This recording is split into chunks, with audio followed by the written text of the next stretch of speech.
Welcome to Journey On. We have a special guest today. He's an intentional 21-year-old who defines his success as his standards and keeping his word. Both his uncle and father died at the young age of 37, shortly after his grandfather passed away just months before his retirement. This ignited him to take action in entrepreneurship, which led to being a personal coach and the host of You Can Too podcast, which has nearly 300 episodes, with guests such as Andrew Bustamante, Dr. John Delaney, Ken Coleman, and Bruce Lipton, and many, many more. He was the youngest person in his coaching program and still is, still considered the youngest that went through that program, as well as the Keller Williams program in his state. He calls people forward instead of calling them out. He brings value by not having all of the answers, but asking all of the right questions. Please help me in welcoming James Bracken. Thank you so much for being here. It's such a pleasure and the value that you're going to bring to everybody today. You see me so well. It's such a great, such a great intro. I feel like I know you. I feel like I've known you. I'm so grateful to be here and so excited to have such an insightful conversation with you. Thank you. Yeah, thank you. So first off, how are you doing today? Good. Funny enough, I just hopped off another podcast. So going into this one, I feel warm. I feel ready. Oh, Yeah, starting the day well. Yourself? yeah, pretty good, pretty good. Yeah, of course we chatted about all the hiccups this morning, but but it comes with the territory, right? Like we're not always gonna have everything run smoothly. Like there's gonna be those little bits of failure, and it just what else are you supposed to do than figuring it out? So I'm just gonna dive right in. So as I mentioned in the intro, is that your father and your uncle both passed away at the age of 37. How old were you during that time? I know I was 6 when my dad passed. I think I was 9 or 10 when my uncle passed. I think. Wow, that's young. I don't remember them. Like they're like Yeah, ghosts to me is the way I've kind of framed it. I don't have one memory of my dad. I have a little bit of my uncle, but it feels like even when I was 16 feels like a decade ago. Like it feels like yeah. it's like a different lifetime. I mean, in a sense, the amount of growth that you've had. I know I'm just gonna sidetrack, but the amount of growth that you've already had, it's kind of like you've already lived multiple lives as it is. I mean, the we're gonna touch on it later, but about like that identity shift, and you've kind of already have done that. It seems like multiple times from childhood to your teens and working to now where you're at a fresh 21-year-old, and it's you have many more lives to live. I don't think we just have one. I think we can kind of tap into multiple ones. So did you, since you don't have much memory, did you feel like you were even in the space to grieve, or did you even have that No, capacity or like understanding at all? no, not really. I don't know, truthfully, honestly, if I'd ever grieved my father. Maybe. But for so long, I don't really know what grief looks like, I guess. I didn't really see Mm, it. And so they were all unexpected as well, and so it was kind of I don't know if it felt real. I don't know how I don't really have words to explain it because my father and my mom got divorced when I was 2, and then we moved to upstate New York. He lived in, Virginia, and so I got to see him twice a year maybe, and so, like, to even remember him I can barely remember what I had for lunch yesterday, and so to yeah. remember, a supposed to be, a big person in my life, it just never really seemed I guess his presence was never felt, so his absence was also never felt. Mm. So it's kind of like tell me if I'm wrong, but it kind of sounds like just with the absence, it's like, oh well, if the loss is there, it's like, okay, well, how much of an impact was he already having on your life in a sense? Yeah, yeah, absolutely. Wow. Yeah, it happened so young too that it never really felt like there was ever anything to grieve, I guess. Yeah. Yeah, I think about that. I'm like, oh, like I'm 34. I just turned 34 this year, and so like I have little ones, and my oldest is 7, and so like right around that time, and I'm like, I don't even know if she could even grasp. Like she was around. She was only 3 when my brother passed away, and so she understands that he's not here, but it's still like she kind of gets it the older that she gets. But like my 4-year-old is like, we're gonna see him, next week. Like he'll tell people that, and I'm like, what? Like the concept of no, like when someone passes, like they're actually like they're not coming back. We're not just gonna go see them at the grocery store kind of thing. Yeah, because that's really, really young in order to like handle that. But then also, like you said, he wasn't really around as it is, and you only got to see him X amount of times a year. Yeah, I think to touch on that is similar to the reason that we don't take action on things we want to take action on. We can't really conceptualize death. And so I feel like a lot of people live as though they're not going to die because how can you imagine? You can't imagine death. We can't imagine what life was like before life. So how could we imagine it after? And so yeah, I think it's difficult to really, I guess, internalize it because how could we? We have no vision of it. We have no conceptual. We can't conceive it. There's no way. Yeah, that's a really good point. That's a really good point.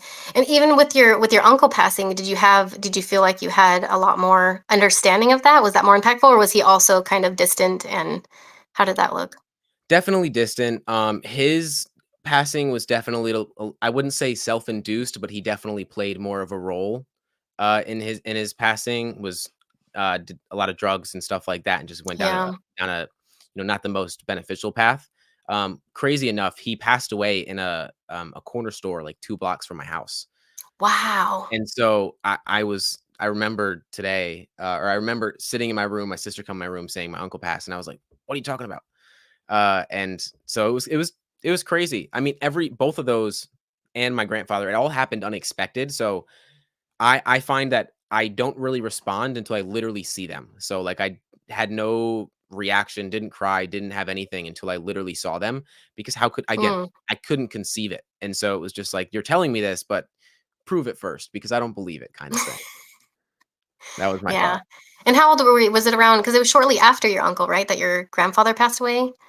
Yeah, it's crazy. It feels like it's been so long. Yeah, I want to say I was probably 12, 13, 14, 15, Oh 16. wow. So a lot more understanding. Yeah, something around there. Yeah. Yeah. Yeah, it was nuts. It was literally a few months before his retirement. We were all gonna go on a vacation that we never went on a vacation before. So it was like me and my cousins, my uncle that is my father's brother. We were all gonna go on vacation and like actually spend some time together because he worked so much. But a few months before, and we went on that vacation like in his honor, I guess. But yeah.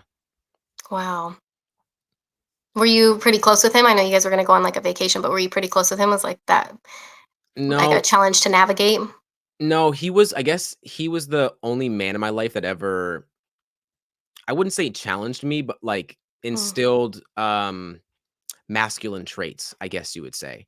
Um like traditional household. Like if he was ordering wood, like I would have to help him, put it against the wall or whatever it was, or bring it in the house for the fire. Like little things that when I was younger, it was just like, why do I have to do this? But the older I got, the more I appreciated it and actually like really appreciated it, the more I realized that was so absent in my life that I needed someone to be that thing for me. So yeah. not really. No, I mean I remember us playing Madden. Like that was like the thing that was fun that I could get him. I would get the kid out of him in those games, kind of thing. But no, not really. Because even when we were there, I mean, I think his childhood was so difficult that it was hard for him to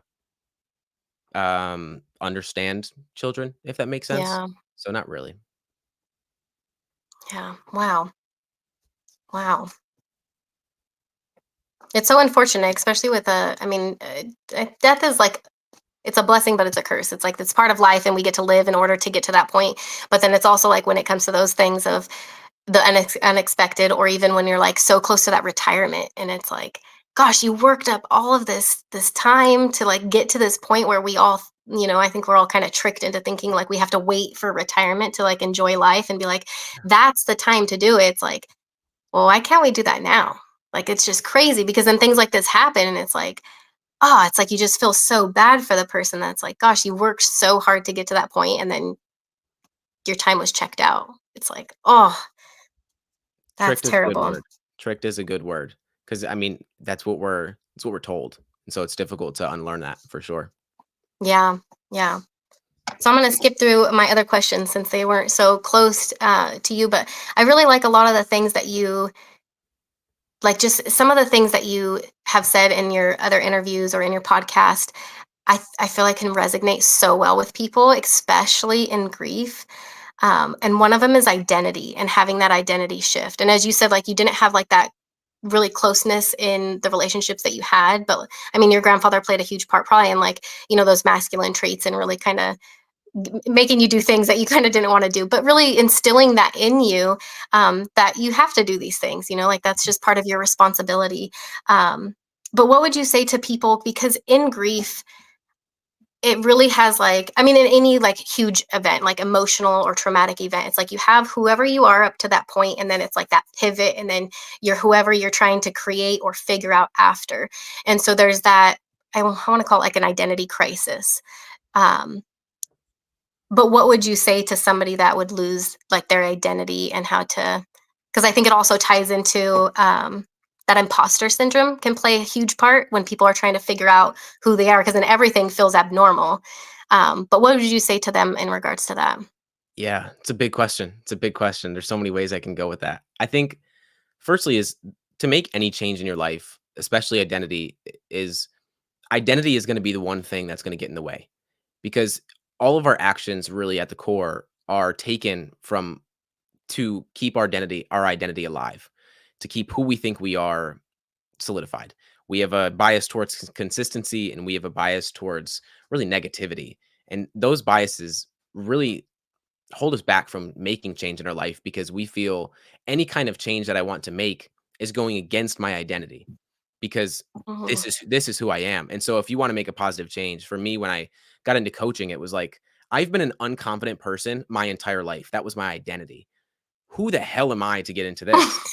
Like, by any means, I'm 17 too, so it's like I have lived no life. Everyone looks at me like this doesn't make any sense, but over the 2 years that I was just like all I did was learn things that improved me, or changed my perspective.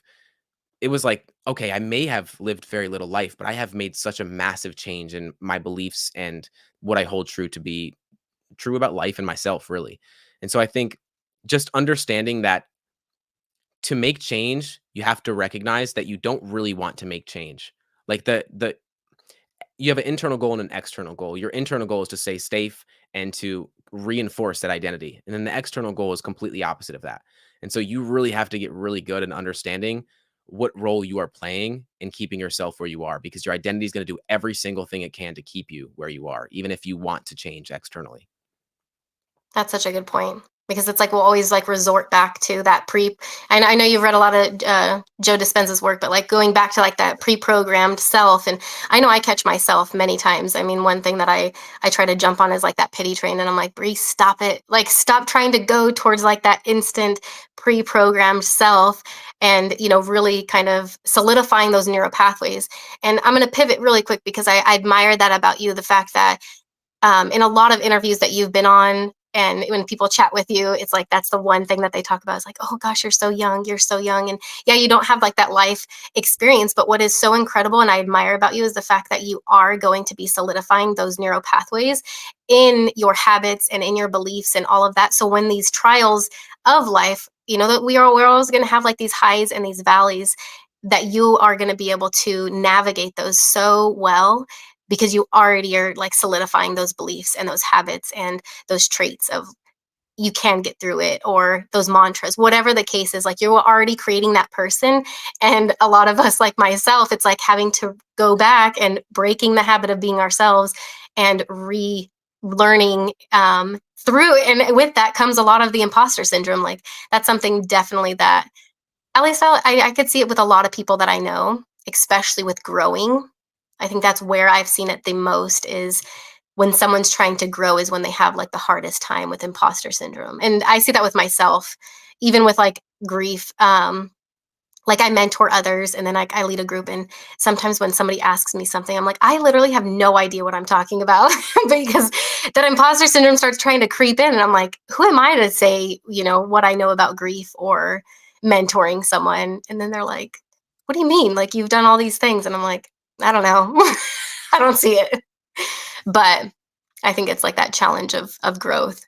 But I yeah, appreciate that immensely. And I think who's anyone, right? Like yeah, who's Joe Dispenza? I mean, of course he has a PhD in neuroscience or whatever it is. But like, by the way, Breaking the Habit of Being Yourself, the number one book I recommend to everyone. So I'm so glad you brought that yes, book up. Um, who's anyone at the end of the day? I think it's not so much imposter syndrome, but it's this believing of not being worthy. Because imposter syndrome is mm, just this idea of, I mean, when I had Seth Godin on my podcast, he explained it really well. Where imposter syndrome in anything that you do. Do you know who Seth Godin is by chance? hmm, So when I had him on, like 21 international best-selling author, like I had yeah, imposter syndrome getting on the show. The way that he framed it to me was he had imposter syndrome getting on my show. He'd never been on my podcast before, right? So He's never been on any podcast? my podcast Oh, before. your podcast. Okay, So, like, yeah. so So, yeah. anything new, you're gonna feel like an imposter. But so who's anyone? It's not so much, and this is like with coaching, is like it's not so much I have the answers, but it's more so like I might have the questions. Like my input may be valuable to you, maybe it's not valuable to you, but that's okay. Like regardless of what that is, it's fine. But we just place so much expectation and so much. We just hold ourselves to such a, I don't know. We hold ourselves to such a high standard sometimes that it's just we get in our own way, and it's just Yeah. it's difficult to give ourselves some grace because we can give grace to everyone else, but we can't give it to ourselves. One thing I wanted to say, for the people that you work with is there's a book called The Big Leap, I think it's called, by a Mm, guy named Gay Hendricks, I've also had on my podcast. He's in his late 70s, and the big leap is essentially when you're about to make a change in your life. The big leap is like getting over that identity shift of you're gonna self sabotage when you're about to hit like everyone experiences when you're about to make that big change in your life where you revert back to your old self. Like whether you're in the gym and you're trying to hit a PR and then you get injured, or like something happens where you just fall back. It's because you don't want to make that change because it's again going against your identity. And so I think it's really difficult to get over that. But that's a book that I would recommend. Just a thought. yeah. No, that's great. I love the recommendations of books that you, So because you've many. read quite a bit of books. I definitely have noticed that. Noticed that. Um, yeah, that actually. Oh, I had a question on that, like not one that I already wrote down, or not a question, but just to chat about it more. Say that last part that you just said with him. Um, it is breaking past that idea of when you are about to make the big change in your life, Mm, the big leap is when your identity is going to it's like the life challenges you the most when you're about to make a positive change because it's yeah. trying to it's So like one thing about that, it's like I've seen that many times, like not just with myself, but with like even like close friends. It's like they'll start to do something, and then it's like we will obviously like self sabotage, but it'll also be something to where it's something that we believe, Mhm, and it's like, oh, well, see, that's why I shouldn't be doing this. And I see that with myself. Like if I'm trying to learn something and then, that day, like my kids are just having a tough time. So they're extra needy or something. Then it's like, I instantly go to like, well, see, this is why I do. And then I'll catch myself and be like, don't say that because that's not why. mhm. Today's just a hard day for them. But it's like overcoming that belief, but it's like really, where I do stretch myself to try to change, or it's like I'm hitting that peak point and it's like, okay, are you going to push through, or are you just going to fall back down the mountain and just stick with whoever you are? Yeah, life is going to present you with people and situations to reveal where you are not free. And so, Mm. Ooh, it say that again. Say that again, just so people can resonate that one more time. life will present you with people and situations to reveal where you are not free. Oh, that's so good. And so it's not from me. Peter Crone said that. I will That's never so never good. gonna take that. But I heard that and it was same to me. It's like, okay, right. Those moments, they're going to come up. And it's kind of this moment where life is asking you, do you really want this thing? Like, do you really want to make the change? And most people just don't want it bad enough. And because they're ingrained beliefs and ideas, it's like you said, it's like believing that, oh, of course, this is why. But it's like you're looking for that. So you're going to see that. And so if you just see it through a different lens of like life is presenting me with an opportunity here, like, am I going to take it or am I going to lean into my past self and continue staying where I'm at? Because you're going to move whichever way that you want to see. And we always want to see what we believe to be true. This is why unlearning is, Yeah. is, is so impactful. Yeah. That's so great. That's so great. And even like you've said many times is, I mean, we chatted about it before, is like taking on more that you can handle, because then you'll just end up figuring it out. And I actually like simmered on that statement Mm, today, because I was like, man, that really, oh, it's going to probably hurt people's feelings, because like in grief, like people are a little bit more sensitive, right? Or a lot a bit more sensitive. But I think that even though they're not choosing to be in that space of grief, like they didn't choose to be like, I want this person to pass, but it's like they are presented with way more than they think that they can handle. But it's like no matter what, you have to figure it out. Even if you don't want to, like you end up having to figure it out. You're forced to figure it out with grief, obviously. But I think it's so, there's a twist on it that I think you say it in such more of an inspiring way, that it's like, well, yeah, you're just gonna figure it out. Because I mean, I think of, it's something so silly, but it just like breaking our pre-programs and stuff, like something so silly like my dog getting out. I used to like fly off the handle like the world was ending. But then I had to sit back because like my nervous system was so thrown off from when my brother passed away. And so I was like going back and reprogramming. And I'm like, what about it seems so horrible? Like I'm not dying. Like somebody's not dying. What is the worst thing that can happen? And I'm like, well, to me is like, somebody dying. And I'm like, well, I'm not. So what would happen? Okay, he would get out. Okay. And then what? Oh, he might kill one of our chickens or he might kill another person's animal. Okay, and then what? It's like, okay, well, then we would probably pay for it or give them another one. It's like I end up figuring it out no matter what, worst case or best case scenario, I'm still figuring it out. And so that just was like so impactful. And just hearing that, I was like, oh, that's such a beautiful way of saying that. And I think everybody in the space of grief, it's like, yeah, you might not be given this as like an option, but you can take it as, like you said, like an opportunity.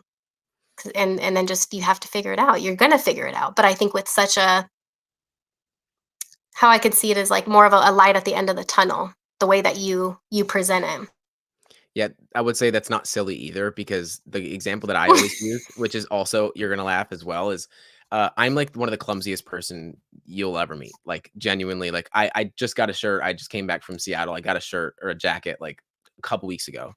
I came home and that jacket is already got like 4 stains on it. Like it. it's insane.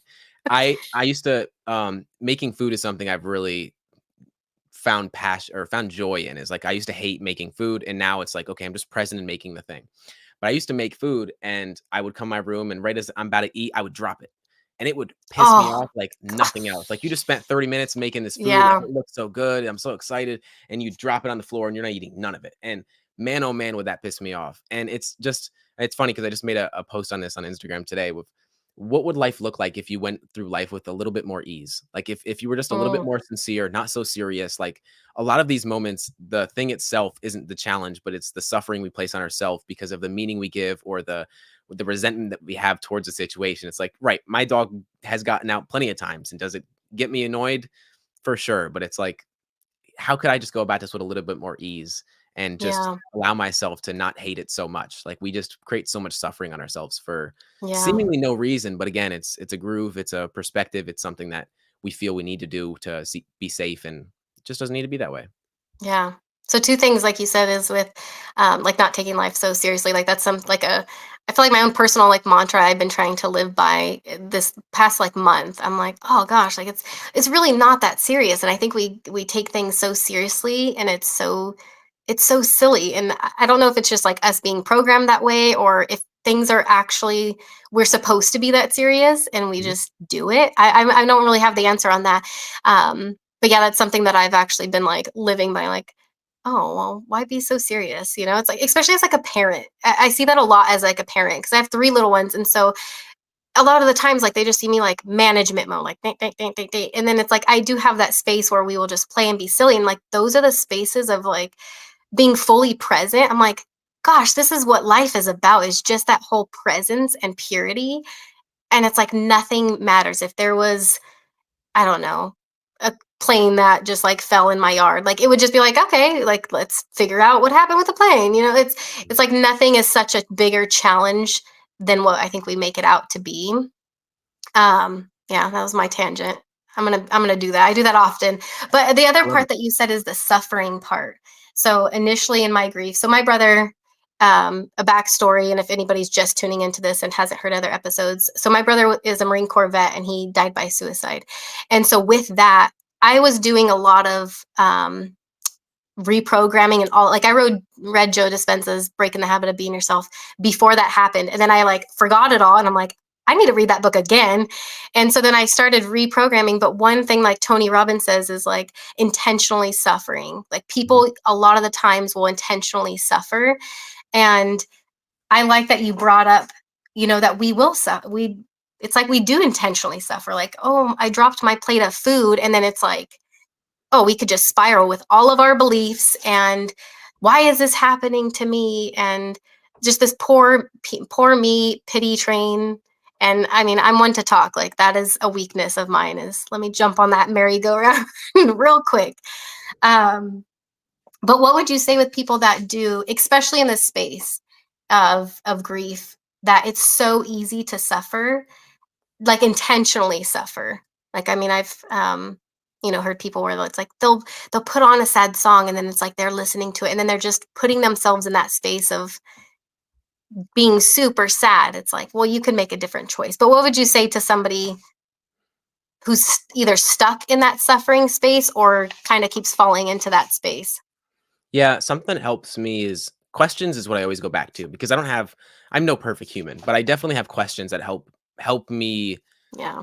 kind of think of, okay, how could I have gone about this differently? So a question that helps me is, what's the unseen benefit that I don't want to accept?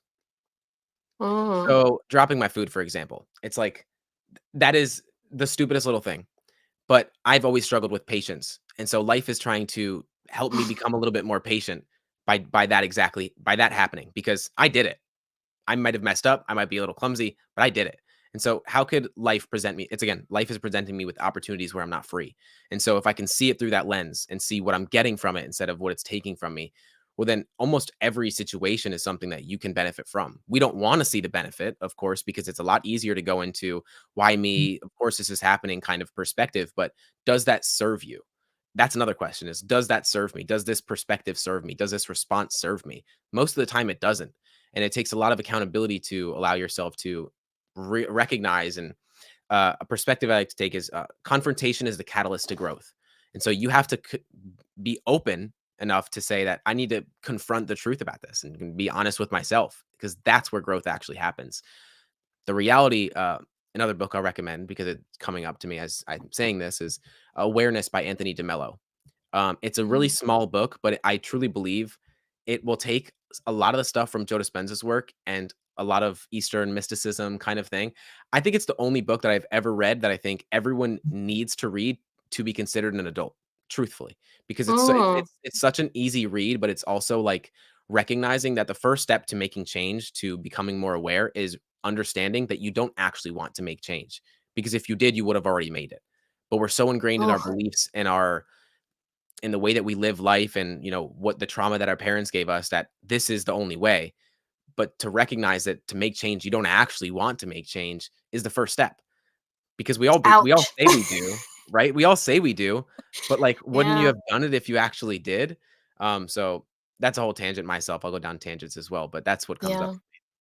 No, I think that's so great because I think I mean, as much as it's especially with grief, I know I'm gonna keep saying this, but it's people are in such a sensitive space, but it's like we do need those really hard punching ouch, you know, Yeah. hits on us that puts us in our place because I think those are the times when people will realize, oh, wait, I'm the one that's getting in the way of myself and my progress and my growth. And because with anything, we could all come up with a million excuses for every single thing. And it's like you have to find that middle balance between, like you said in the beginning, is like giving yourself grace, which I'm a big promoter on that, especially Yeah. with like in the grief era, that it's like you have to give yourself grace, but also you can't be you have to take responsibility for yourself as a griever Mhm. to do something about it. You can't just sit there and just mope and just be in that space and emotionally dump on everybody else. That you have to kind of check yourself. And I think things like that is really what is gonna I think it will impact the people that are, I think, ready to hear it because it hurts. So Yeah. it's like, ooh, if you're not in the right place, it's like, ooh, that could sting quite a bit to have that reality check. Yeah, a lot of people won't want to hear it, and you're right. People do need to be in the right space to hear it and actually make a change. But it's the question again is, or a question I often ask too is, what role am I playing in my own suffering? Because Mm, we need to be honest. I mean, honesty is just the first step. I mean, it's to make change. We have to be honest with ourselves, and it's really difficult. I think I definitely struggle more with the grace than I do with the taking accountability kind of thing. But I think either way, it's destructive to be extreme in anything. And so I think, yeah, yeah, you need grace, but you also need that's why again, like you said at the beginning of this, like I call people forward. Like I'm not calling you out. Like, hey, I'm no perfect human. I make a hell of a lot of mistakes every single day. But I would like to believe that I try to be the best person that I can be, and hopefully I can do that for others as well. And most of the time, we just need someone outside of ourselves to see that in ourselves because we don't need any new information. Once we get to a certain point, we read all the books. Now we just need reminders. We just need to remember yeah. most of the time. Yeah, and I can see that you're already doing that with, I mean, just through your podcast and other interviews, and that you are definitely pulling people forward. It's like you're doing it out of love. You're not doing it just to be like, I'm going to be mean and I'm trying to criticize you and break you down. It's like, no, you're really building them up and really seeing like their potential, and that they can too, just like your podcast is like, no, Yeah. you can too. Like, you can do this. You can overcome these obstacles. You can change your belief systems. You can do all of these great things, like whatever you want to do. If that means, whatever goal, if it's, oh, I want to raise a certain amount of money, or I want to be in a business or create my own business, it's like you show them that that is actually possible, and that they're just, that we are just standing in our own way and contributing to our own suffering. Um, that is definitely something that I noticed, like with my in my own grief journey. Like, I'm in such a good place with it, but that was something that was like that suffering spot where I'm like, oh, I really have to peel apart all of these layers of it and really figure out what that core reality of it. You said something with the suffering that had me think of that was, I don't remember the exact thing that you said, but it was like me having to peel apart like my grief and really find the truth of it, instead of being like, oh, I don't know why it made me think of it, but like, oh, this is my belief around it. But Mhm. then it was like when I had to actually peel it apart and really look at the reality of it, it's like, oh, I'm just telling myself this story, and it's making me suffer because I'm thinking it's this way. Like, one story of it, and hopefully she doesn't get mad at me for sharing, but my sister one time was mentioning like it's BS. Like, because I would live like 3 hours from my brother. I moved in one area of Texas. Now I'm in another that I would have only been 3 hours from him. And she's like, it's just BS. You would have been so close. And I'm like, yeah, but, and I'm more like a logical person. And so Yeah. I was like, yeah, but, you know, I don't know. He had a lot of, not that I'm talking ish, but he had a lot of PTSD. So it was like, you didn't know who you were going to get each day, or even in a day, you don't know what, if he'll just shift. Right. So it Mhm. was just like, it brought up a lot of uncertainty. And so it just made me nervous. And so I'm like, yeah, but I don't think I would have been like, come on down every day. I'm like, I'd be like, oh, let me plan this. Let me make sure I'm in the space to handle any uncertainty. Mhm. And so, me being that honest with her, it was like she could have easily been running around in a circle of suffering Mhm. based on her belief of, oh, this shouldn't have happened. You would have been right there. And we could just easily spiral, I think, with anything with grief. And so, you talking about, suffering and how we can kind of, I mean, we do contribute. I think we are the main, we are the culprit in suffering, because we can easily shift the perspective. I think you even mentioned that in the beginning, is like shifting our perspective and seeing it from a different light. And even if it does suck, sorry, I'm going on a tangent, but No, even keep if going. it does suck and like the reality is crappy, it's like, okay, well, I mean, just like you've mentioned, like, okay, well, then what are you going to do about it? Like, figure it out, figure something else out. So I think all of that kind of, it all kind of intertwines in its own way. Absolutely. I love that, and don't be sorry. I go on tangents as well. That's the whole purpose of a podcast, right? It's just to rant. Yeah. And I believe it to be true. I think most of our suffering is inflicted upon ourselves. Eckhart Tolle is a really, really good author. He's great. I when I Yeah. read A New Earth, there's a lot of stuff in there that is just confronting because a lot of it is just again, like you said, our stories, and it's really difficult to overcome them because it is our truth.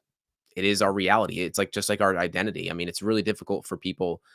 That's why in like coaching, it's so difficult to call people forward because if I give you advice, you're not going to want to take it. But if I make you believe that it's your own advice, it's your own thought, well, then you're gonna do it, right? And so it's the difficult part. But I mean, energy is a really big thing, and so I think it was probably a beneficial thing for you to do to go the where you felt right for you because otherwise you wouldn't have done it.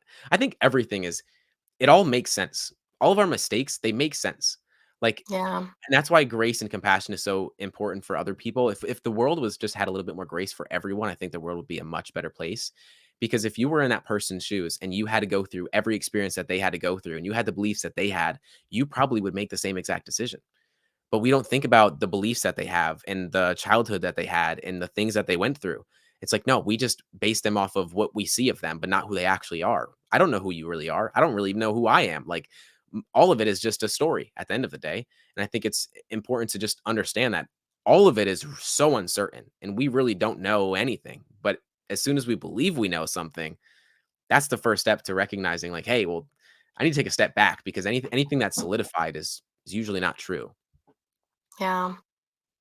Yeah, so a few things that you even said right there is that when you call people forward, like you, which I think is so great. I want you to say that again about you kind of don't tell them what they should do or what they should change, but that you kind of lead them to believing that that's their thought, right? Say that again, because Yeah. it's so good. Yeah, I mean, well, if you think of anything, if you want to make a change for someone else, like it's one of the most difficult things for me is when I started to read books and start a business and start my podcast, it was like I was improving so many things in my life and it was happening so quick. I was like, I just want everyone to see this.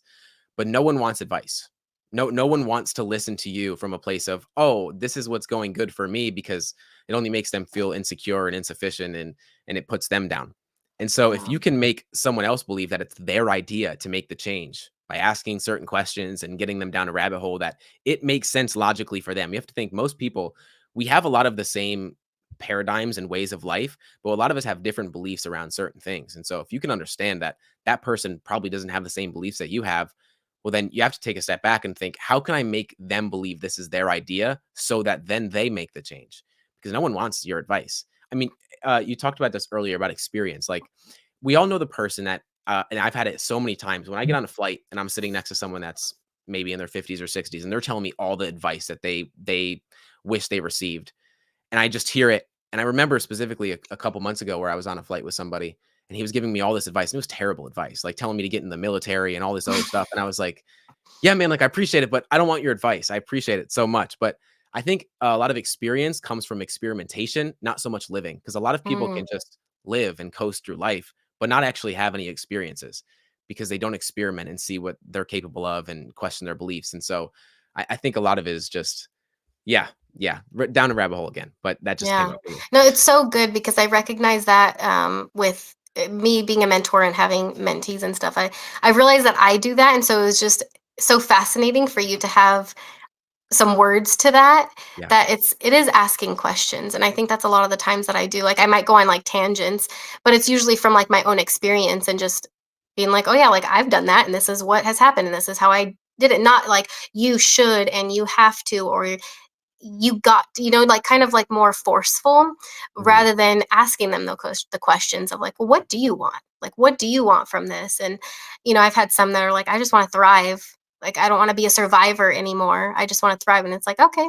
And it's like I never did anything, and it's like sure enough, the life has blessed them with many opportunities now. And I'm like, wait a minute, if 3 months ago you were talking about thriving, now you're freaking out that these things are happening. And so it was just like that perspective. And I say that a lot too. It's funny that you say that. It's like getting outside of our own head. And I'm like, that's all that I'm doing for my mentees is like, I'm getting you outside of your head to see something, because I don't have the emotions that you have attached to the beliefs and your loss. Like, I don't feel that. So I'm just looking at it from the outside perspective, which is like all of it, all of it is so easy to navigate. It's just we have all these feelings and these beliefs that, even one thing that you even say is like belief drives behavior and behavior drives beliefs. It's like you have all of that and I don't. And Yeah. so it's like I can see from the outside in and kind of help you weave through that web of just like muck of those feelings and all of that. It's like that can totally distort our perception, and just we'll tunnel vision and think the world's all about us at that time. And it's like really pulling themselves out of it. But yeah, that was just so good. And again, like the beliefs drive behavior. I do want you to kind of touch on that because I think it's so powerful. Expect, and just personal development at all. Like it's so good with the beliefs. And I think it also kind of ties in with everything that we're kind of talking on here about. Yeah, absolutely. One thing I want to touch on that just you made me think of when you're working with people is the reason that getting someone outside of yourself is so powerful isn't because no one wants advice, as I said, but actually, a book behind me, I don't know which where it is, but a guy named Michael Bungay Stanier came on my show, and Mm, he's a massive coach, has a really big coaching business, and works with a lot of companies. But he's when he came on the show, it was this thought process of whoever talks more feels like they won. So no one really wants advice. They just want a space to be vulnerable. However, sometimes it's really easy for someone to be vulnerable and just share all of the things that they're talking about, but only stay in a place of complaining about what's going on. That's when you need to call people forward and make them question their assumption. Because if you call them out on it and you just say like, "Hey, that's not true," well, then you're confronting their identity, and then it's a shot towards who they are. But Mm, we don't want that. We just want them to question, "Well, why do you believe that? What's the evidence against that? Like, how can we argue the opposite?" Like, just really thinking of how can we change the thought process. But beliefs is a big thing. I think it's really important to understand. It's funny to me that the idea that we even have beliefs about ourselves, or there's a story that we carve of who we are that had no idea about in my entire life, and then I came across it through Joe Dispenza's work and Maxwell Maltz and so many other exceptional authors. It was like, how did I learn everything about math that I'll never use in my life, but I didn't learn the very essence of my being, of who I literally am as a human? Mind-boggling to me. But yeah. if you think about it, the reason you are where you are in your life is a byproduct of your beliefs, because your beliefs are going to drive your behaviors are going to drive your belief. It's really difficult to make change from a place of scarcity. It's a reason why you said when things are getting really good, people are scared of that too. It's like with the example of money that's a great example towards life is whether you have a little or you have a lot, you're going to have anxiety around money. Most people have anxiety around money. Mm, If you have a little, you're going to be afraid of not making it. If you have a lot, you're going to be afraid of losing it. The same thing goes for blessings in life. Like, we think we want these opportunities, but we don't think about all the work it's going to require to withhold those opportunities and keep them going. It gets really overwhelming really quick. yeah. And so we have to get down to, what's the belief that's driving this? What's the belief that's driving my behavior? What's the belief that's making me not behave in ways to create the opportunity? And we don't really think about that. And so sometimes we don't have the belief. That's where the imposter syndrome comes in, is I don't have the belief. What if you take the action, and the action creates the belief? Sometimes you need to take on more than you can handle to create the evidence to reinforce why you should believe it, but you don't have the belief. And so it goes both ways. But I think just understanding that concept in itself is, where do results come? Well, they come from those two things. And you can work from a belief standpoint, or you can work from a behavior standpoint. And whatever thing you're trying to improve in or get over, whether it's grief or whatever it may be, they both play really the biggest role in life, honestly. Yeah, that's so great. Yeah, a lot that you said. I was like laughing to myself because it was like yesterday I was listening, I listened to a lot of different stuff of your podcast and everything, but yesterday I was kind of just listening to a little bit just to kind of get back into the flow of it all. Um, but I was laughing because even with, like you said, even when good things are happening, we kind of still have that fear Yeah. behind it. And so, there's been so many opportunities with like my podcast and doing that stuff. And then it's like I've just not allowed myself to push forward because I'm like, oh, all these what ifs and questions. And then I'm like, so then I just have not taken action on it. And then I'm like, oh, I can. Or like people have reached out to me and be like, oh, hey, kind of like, can we interview or do this? And I'm like, oh, so it's like tiptoeing because I'm like, oh, these good things are happening, but it's like I don't know if I want to delay, but it's like I think it's the beliefs that are attached into the whole thing of what it will entail and shifting that imposter syndrome and all of that it's like, oh, am I really doing this? Is this really happening? Am I becoming this other person? Am I hitting that peak and it's just going Mhm. to kind of expand from there? And so there is that fear. And even when, not doing anything, it's like there's still the fear of even starting something, even if you're not doing absolutely nothing. It's like no matter what you do, it's still that fear that can come from it. Like you said, with money, like scarcity or losing it. It's like no matter what, there is that fear. I think it's even about what's going to fuel it Mhm. and what your target is, like what your belief is, like, oh, if I'm going to lose it, then I'm going to go do this, or have those beliefs and around it and everything. It is quite interesting how we have these like solid beliefs on things that I feel like most of them we don't even realize that we obtain that belief. It's like we've just either heard things or we just think like, oh, well, that's what everybody else is doing, so then I have to do that. Yeah, it's very interesting. Have you ever heard the I think it's This Is Water, I think that's what it is. I can't remember who the person it was, but it's like fish are in water, and it's like you can't see the water, we can't see the air, we can't see our Mm, beliefs. So that is reality. That is what is, right? And so if we're trying to overcome grief, or we're trying to build a business, if we believe that in no situation in our future that it is actually possible, then why would we ever take action? Like, we're not going to, because the belief is that there's no way we're ever going to overcome this thing. And so the behavior is going to reflect the belief that we have.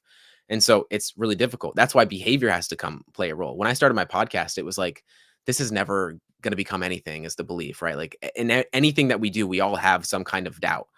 But I haven't missed I've released at least one episode a week for like almost 4 years. I've got a yeah, little wow. I've behaved in ways to make it happen where the belief just kind of solidifies over a period of time. Someone commented on a podcast I did recently of, "Oh, I'm not really good at speaking, and it's really good to watch an episode with like people that are actually really good at speaking." And I was like, "Go watch episode 1, because you'll see that 250 episodes ago I couldn't Yeah, speak for shit." And so it's like yeah, we have to come from that standpoint. But it is true. I mean, it's our beliefs are so it's what we can't see that plays the biggest role in our life. The things that we yeah. can't see, the things that we don't think about, because that is just what life is. We don't see it. Yeah, yeah, you even have mentioned in previous, episodes about, like, that invisible progress. Mhm. Can you, elaborate a little bit on that? Because I do wanna touch on that with you. Yeah, absolutely. I mean, most of life, like, a thing that people often ask me is, because I'm young, and they think, "What's the 5-year? What's the 10-year vision?" And I'm like, "Dude, I couldn't tell you where I'm gonna be in a week from now, literally, like, physically and mentally." Like, I might be in Canada, I don't know. Like, I think I actually might be, but I don't know. And so it's like, so much of life is just coming down to accepting that the progress that is the most powerful is the stuff that you can't see day to day. Because that's the thing where it's the compounding of like, okay, am I taking action for the person I want to become, or am I taking action for the person that I've been? And so I always take action off the person of like, what's the best version of me? What's the highest version of me? What would they do in this situation? And try to take action from that standpoint. And every single day, little by little, it becomes a lot, or a little becomes a lot in a really short amount of time. Like, my life has changed dramatically in such a short amount of time, just because I'm not thinking about what's gonna happen a year from now. I'm just focused on today. That's all. Just today. After this podcast, don't know what's gonna happen, but I'm gonna focus on it when it happens. And so just trying to be as present as you can in where you are, and just recognize that, yeah, most of the things that you want to happen are gonna come when you do the work that you don't see the benefit from automatically. It's like Yeah. it's in sales. It's funny. It's kind of like this, where the work that you do now will show up, like the results from what you do today is going to show up in 90 days from now. Think about that in every Ooh, think about that in life, right? So like, if you reach mm, out to a lead right now, it might not happen and nothing might come of it, but in 3 months from now, when the lead comes in and you make a couple grand, that's pretty awesome, but you're not seeing yeah. it. And And that's the same even thing like for you've mentioned everything. in a previous episode is, that the invisible progress or like the invisible work that you did was like reaching out to somebody for your podcast to come on your podcast, and it was like all everybody saw was, "Oh, wow, you got so and so on your podcast." And you're like, "Oh, how many times did I email them? And how many For a times did I year. get no's and Yeah. denied?" But like it was that invisible progress that you had, or that invisible work behind it, that nobody else saw. They just saw like the successes. It's like that picture. There's like a picture where it's like the mountain, and only everybody sees is like what your successes at Yeah. top, but they don't understand all the stuff below it. It's like That's the what it kind of iceberg. reminds me of. It's like your conscious beliefs and your subconscious beliefs. It's like the iceberg, right? It's the same thing for like the Hmm. effort that you put in. The perspective I like to take is, it's not if, but it's when. And if you hold that Mm, really like true to your heart, like, and you truly believe that, and you work from that belief, like any podcast guest that I want to get on, people always ask me like, "Oh, like, do you want to get this person on? Like, do you think you could get this person on?" It's like, well, probably, like Joe Dispenza. I have no doubt that he'll be on in a few years from now. There's people that I've had on that right now that I didn't think would happen so quick, but it happened because I yeah, just have the belief that it's not if it's gonna happen, it's when it's gonna happen. And if you yeah. hold that belief, your behavior is gonna reflect that. And then you get people on the show that it's like, "Well, dude, how'd you get that person?" And it's like, "Yeah, I reached out for an entire year of hearing no, but they finally said yes." You might not see Yeah, it, but it's funny because the things that we don't want to be true are often the truth. Like, it's just there's nothing special. It's just straight up doing the work when the results from the work doesn't show. yeah, yeah, and even like I mean, just like you said, like it's nothing special. Like I think that's one thing that I really like that you've mentioned a few times is like not holding people on such pedestals. I know I'm gonna pivot real quick, but is just like that. Like it's not that big of a deal. Like you're just a human, like you're just another person, and so are these other people. They've just done other things. Like they just have their specialty, and they have insight. They have words that can impact us or inspire us to do different things or to understand things differently. And you're like, I'm just gonna email them and ask them if they'll just come on. Like, what's the worst case scenario? They're gonna just say no, and having like that rejection, I think can, well, it does. Not that I think it does definitely stall people and kind of deer in the headlights, stops them and from progressing because it's like they end up doubting or like you've even mentioned like their worth. Like they'll Mhm. tie their worth to that instead of just whoever they are. And like you have yours like kind of tied to your standards of, oh, did you actually do what you said you were going to do, James? And you're like, yeah, actually I did. And I mean that even trickles into not only your worth but also like your confidence. Yeah, there's a quote that stuck with me, and if you know that my success is my standards, you probably have heard me say this quote thousands of times because I've referenced it so many times. Is all that matters is how you feel about yourself when you are by yourself. And Yes. it's so true. It's like, man, like we're always like, yeah, I try not to put people on pedestals because everything that that person's saying has come from someone that they learned from. And so like, yeah, cool, but like anything that that person said, it's all coming from someone before them. Right? So like why would we put this on person on a pedestal? Even like the idea of celebrities and like we put these people like the more conscious I've become, the more it just blows me away that it's literally just a human being. They've done some cool Yeah. things. They've done some cool things for sure. Yeah. But you've done some cool things too. You just don't acknowledge it. And maybe it's at a different level or it's on a different thing or it's something that you really admire, but like we are all just human beings. And if Yeah. you can understand that, you need to acknowledge yourself a little bit more at the end of the day. I think we'd be in a better place because most people are just working from a place of I'm not enough. Doesn't even the people that you look up to are working from that place too. And once you recognize that, well, then it's like, whew, these are just people. These are just Yeah. people, and it's really It's like they hard to have the same, they have similar not beliefs, but similar like fears or things like that, that it's yeah, like they just have it at a different scale. Like they might be going and talking to 150,000 people where it's like, oh, you're talking to one person one on one. It's just a different scale. They still have those doubts or nerves, and so yeah, very interesting. And even I want to go back to like the invisible work because at least in like the grief space there is a lot of work that people might even, well, I'm going to touch on this and then touch on like your podcast and everything just to even show like even you doing this, we might see you in this space and be like, oh wow, he's already had so and so on and so and so on, like, oh, but really showing people that you just have to start and like you have to get like all that ugliness out of the way. And even with grief, I think it can get missed that there is that invisible work because some yeah, people will be like, oh, you're doing so well, and it's like, oh well, either people are not doing anything or they are doing stuff and they're just not showcasing it. And especially with social media, I think that can be where you're supposed to be showcasing every single thing, and mhm, then it's like when your successes happen, they're like,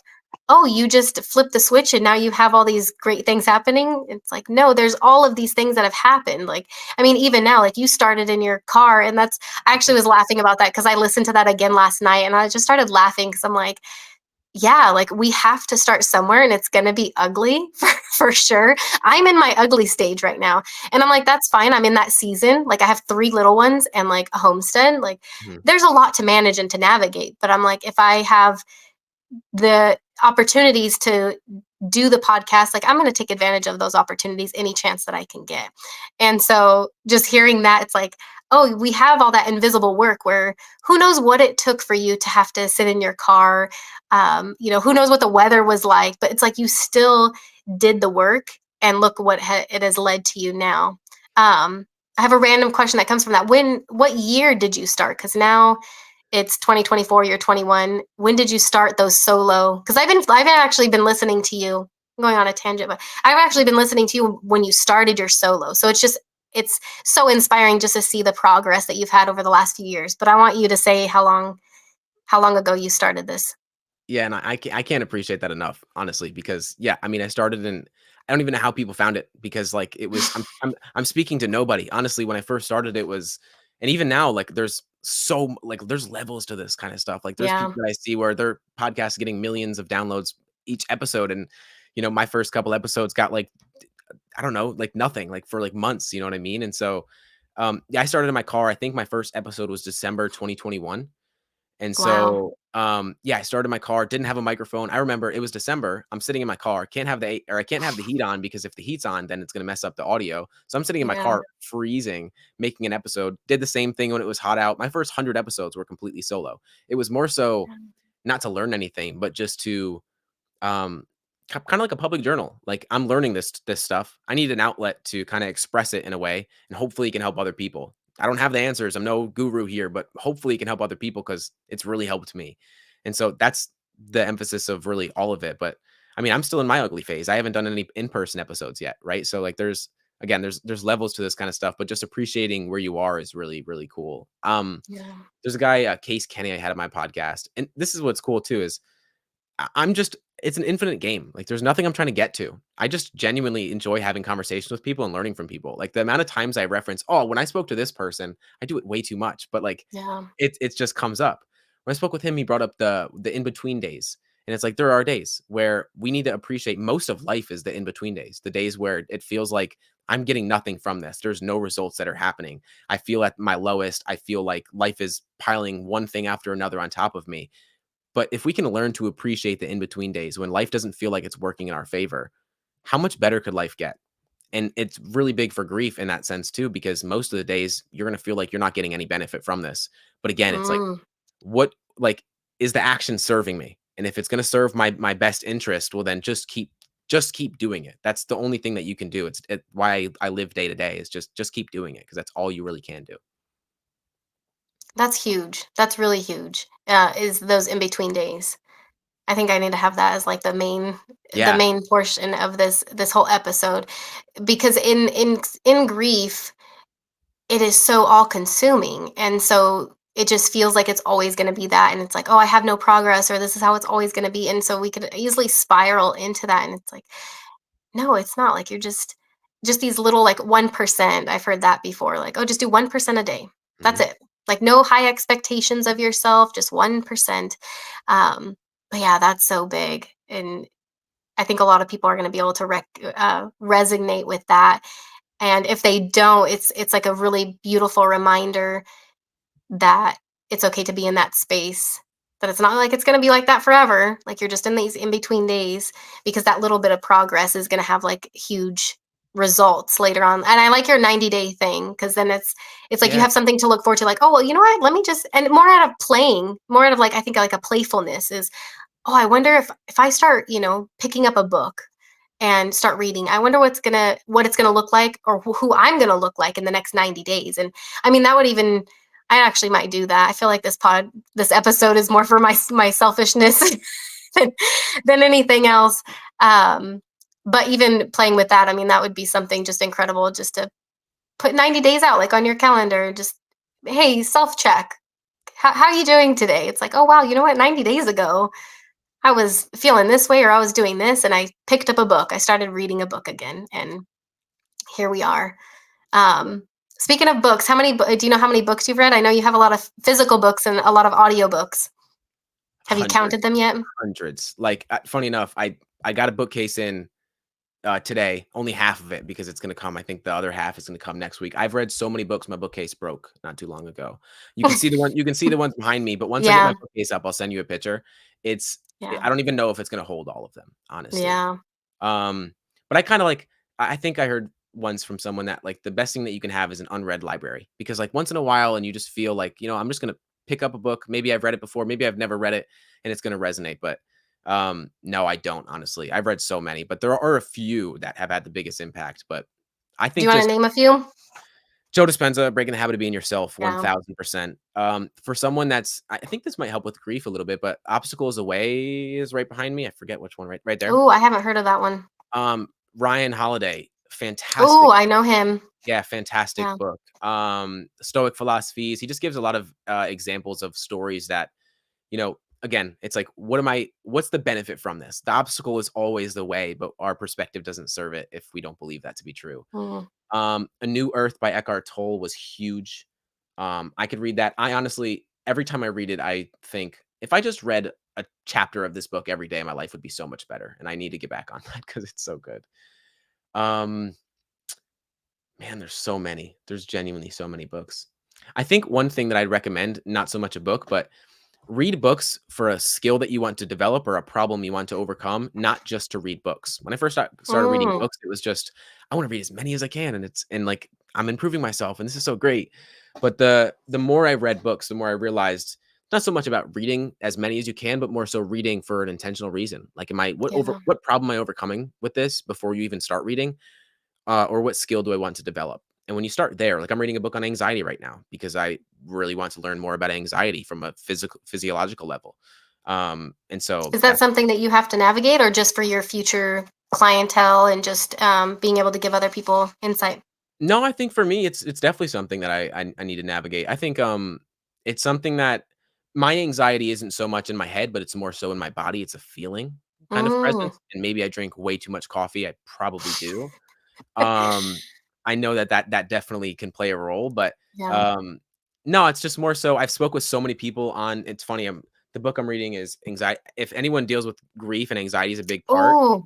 Mhm. I actually had him on, early last year, I think it was. Great episode, and, it was just like, I need to go deeper on this, and so I'm finally reading the book, and just from a standpoint of, like, a lot of somatic work is something I'm diving a lot more into this Mm. year, and so it just felt timely that I should start reading that book. I like that your intentionality, even as like I mentioned in like the intro, like you are very intentional. Um, I think I at least like would suggest that to other people is to be intentional because then when we start just floating by in life, like we end up beating ourselves up because we didn't do something we wanted to because we forgot or it's like if we really have our focus and get clear on what we want and have that clarity, like we can actually start doing things that we feel like that fulfillment in the end. Mhm. And I admire that about you is your intentionality and what you want to do. Like you have that drive and that determination and just that follow through. Like it's incredible. I'm Yeah, excited for you and everything that you are gonna have in your future. It's great. you're so kind. Um, I really appreciate you, genuinely. yeah. Of course. So back really quick back on the invisible progress. I want you to touch on comparison and like your understanding or your beliefs and just insight on comparison. It's one of the things that is unconsciously one of the most difficult things every one of us deals with. I think more than ever, I say often, I'm so grateful that I can have a phone and the computer is right in front of me. We get to speak. We wouldn't otherwise been able to connect. But man, oh man, do I wish I grew up in the 70s where everyone's in a room and not one person has a phone, because we're Yeah. not thinking like our brains were not developed to know what everyone has going on in their life, or at least to know what all the highlights are for other people's Mhm. lives. And it makes it really difficult to appreciate where you are. And that's why I go back to the quote of all that matters is how you feel about yourself when you're by yourself, Yeah. right? Like, and it's not so much what are my results. It's like, what am I doing? Like, am I doing the thing that I said I would do? Not so much am I getting the thing that I want to get, because the less you need, the more you have in life. And so it's really easy to compare yourself off of what this person has and where this person is. But I find that wherever you are, you want to be somewhere else. At least for Mm. a lot of people, or whatever you have, you want a little bit more. We're not really so much satisfied, and this is why the 90-day thing is really powerful. Even if it's just like a um putting something in the future of in 90 days. So maybe you want to go spend some time with your kids and you say, let's go to a cabin for a weekend or something like that. Whatever it is. Like, let's go camping, let's do something. Having something like that, like a mini vacation or a mini something that gets you excited every couple months, can really excite you for life, because it can get really life can get really boring if you just continue to do the same thing Yeah. and have nothing to look forward to. Um, and doing that kind of gets you out of what everyone else is doing and just to appreciate what you have going on in your own life. Because Yeah. a lot of us think when it comes to comparison is I wish I had what they had, but we only look at the good things that they had, right? So if Mm. you and all of your friends were to throw all of your problems in the middle of you guys are all in a circle, and you were to all throw your problems in the middle of the circle, and you could choose what problems you pick up. I bet you every single one of you would pick up your own problems and not other people's, because you look at all the things that they have, but you don't think of all of the things that they're going through because you don't see it. And Yeah. so if you want all the things that they do have, you have to take on every problem that they're dealing with too. And you can't just pick and take what everything like, I want this person's hair and I want this person's eyes and I want this person's car and I want this person's house. And it's like, no, you have to take all of what they got and you Yeah. don't see of all of what they got. And so I think remembering that is a really big thing and has helped me out for sure.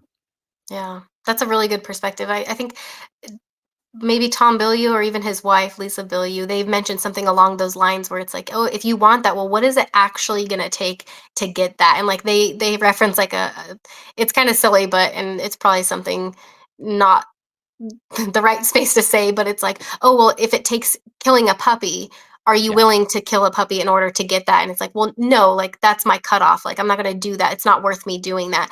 And so and even with that, like that invisible progress or invisible, struggles, Hmm. um with things that, I mean, I see that when I look at people that are doing different or in different spaces with their podcast or what they're doing. It's like, yeah, we all have different stuff to navigate. I don't know what that, I don't know what you have to navigate in order for you to do your podcast. I don't know the challenges that come with it or your beliefs that you have to toggle. Like, I have no idea. Like, yeah, mine might be a little bit more like in person because I have little ones and animals and all that. But it's like even that, it's that and then whatever is internal. And that was just such a great analogy. As if all of our problems were out, we'd probably just pick up our own because we're like, oh, I don't want to deal with that person's stuff. Like, that's a bit much. Like, I don't want to grab that. So that was a great analogy. Thank you for chatting about comparison because I think it could be what it's like. There's that saying of like comparison is like the thief of joy. Hmm. It's like we always want more or want less or want this or what they have, and it's it's like we have to sit with gratitude because then it's like things will come so much easier if we just sit with gratitude rather than what we're lacking and not having and more in that complaining space or pity Yeah. space. The moments that I'm at my happiest and I feel most at joy is right after a meditation and I have nothing, Mhm. not thinking about anything. I'm just Yeah. exactly in this moment. And I think Power of Now is another book, of course, I can recommend, but it's just Yes. we just get so caught up in we're either living in the future or we're living in the past, and whichever one we are, we're getting away from the the gift of life, which is right now. Yeah. That's so great. Oh, one thing I will say is like, oh, if my when you mentioned about going on, oh, maybe just get a cabin, my husband's probably gonna be like, why are we scheduled to go to a cabin in 3 months? Let's go. Be like, oh well, I had this interview Yeah. and he That's and he said we should. yeah, anything. It could be the smallest little thing, just something that like gives you some kind of excitement because Yeah. then all of the hard work that you're doing today is like, yeah, well, I if I do this today, I'll deserve that. Or I get Yeah. that. Not even so much I deserve it, but I'll get that. Yeah. Something to look forward to. Yeah. Um, so I'm gonna pivot to about you coaching. So who can reach out to you if somebody wanted to get a coach? What kind of does that look like? Does it have to be a specific person or is it like open to anybody? I just want you to Yeah. touch on that. It's definitely open to anybody. A blessing that didn't realize when I started coaching was that my age is like a superpower in a sense that I don't have my perception isn't so skewed towards uh, a dogmatic belief system or solidified beliefs. And so the great thing is I'm able to work with anybody. My first client was a 9-year-old boy. My second client was a 43-year-old woman. And so, and then my 25-year-old man. And it's just like, there's no through line between anyone. Everyone is dealing with their own situation, and I don't have any specific gifts. I think Yeah. my gift in itself is just allowing people to have a space. That's Yeah. really all people need is just to have a space and hopefully someone that can see something in them that they can't see in themselves. That's great.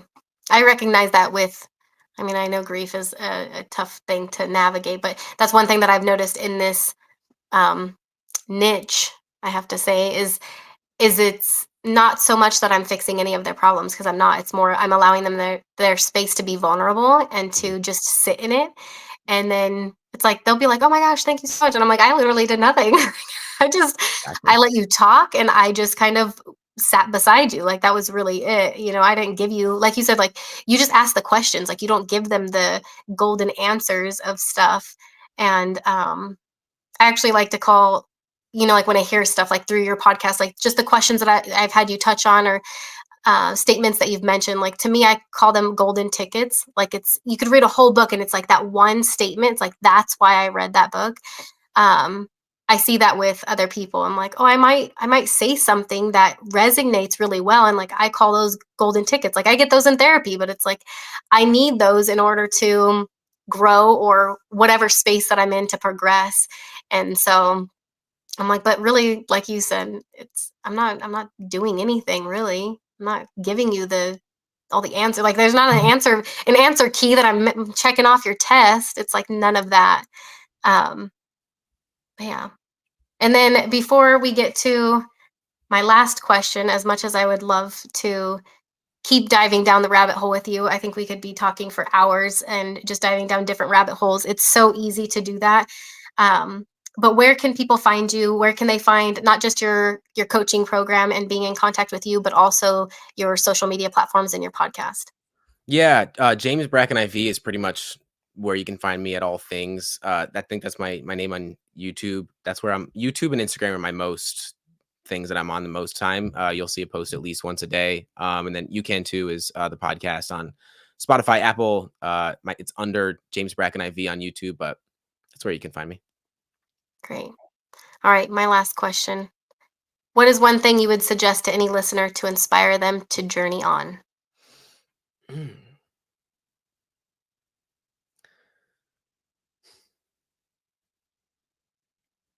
think it's the question I spoke about earlier of if you're dealing with grief or if you're dealing with you just feel stagnant in life, ask yourself, what role am I playing in this? Because it automatically gives you the first step of like honesty with yourself and accountability. Because once you do that, then you can take a step forward.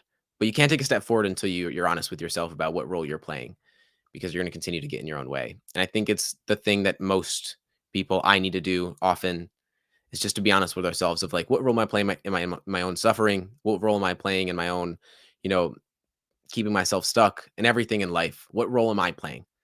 And whether that's giving yourself more grace or giving yourself a little bit more accountability, I think it'll lead you to the right direction. That's great.